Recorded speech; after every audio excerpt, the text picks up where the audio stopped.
চতুৰ্থ শ্ৰেণীৰ পাঠ 7 আমাৰ সামাজিক অনুষ্ঠান ইয়াৰ প্ৰশ্নোত্তৰখিনি আমি এতিয়া চাবলৈ যাম। প্ৰথম প্ৰশ্নত কি দিছে? তোমাৰ বিদ্যালয়খনৰ নাম কি? নিজে লিখিব পাৰো, হয় নহয়? তোমাৰ বিদ্যালয়খনৰ নাম। খ ডাকঘৰৰ চিঠি পত্ৰ বিলোৱা মানুহজনক কি বুলি কয়? পিয়ন বুলি কয়, হয় নহয়? পিয়ন। ঘ ৰোগীবিলাকক কোন প্ৰতিষ্ঠানত চিকিৎসা কৰা হয়? চিকিৎসালয় বা হস্পিটেল। ঘ চিকিৎসালয়ৰ ৰোগীৰ চিকিৎসাৰ বাবে কোন কোন থাকে? ডাক্তৰ থাকে, নাৰ্ছ, হয় নহয়? বিভিন্ন ধৰণৰ এইবিলাক থাকে। আৰু নাৰ্ছ ডাক্তৰবিলাকক সহায় কৰোঁতাও থাকে। 2 নম্বৰ, তোমাৰ বিদ্যালয়ৰ ক্ষেত্ৰত তলত দিয়া বাক্যবোৰ যিটো হয় এইটো ৰাইট চিন দিয়া। বিদ্যালয়ৰ জাবৰ জোঁথৰ পঠা কাগজ আদি পেলোৱা নিৰ্দিষ্ট ঠাই আছে, দিয়া আছে নাই? আছে, হয়নে? উত্তৰটো হ'ব আছে, সকলো বিদ্যালয়তে আছে।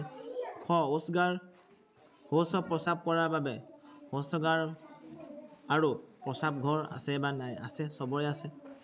ঘ খোৱা পানীৰ বাবে কুঁৱা, দমকল, পুখুৰী, নলী আছে নাই? আছে। আমি চৌহদত গছ গছনি নোৰোওঁ, আমি সদায় ৰুই থাকোঁ। ঙ বিদ্যালয়ৰ ঘৰৰ ভেটিটো ওখ বা চাপৰ? আমাৰতো কি হ'ব? অলপ চাপৰ। বিদ্যালয়ৰ ঘৰটো ৰ'দ পৰা জেকা লগা, ৰ'দ পৰা হ'ব, জেকা লগা হ'লে জেকা লগা হ'ব, হয়নে?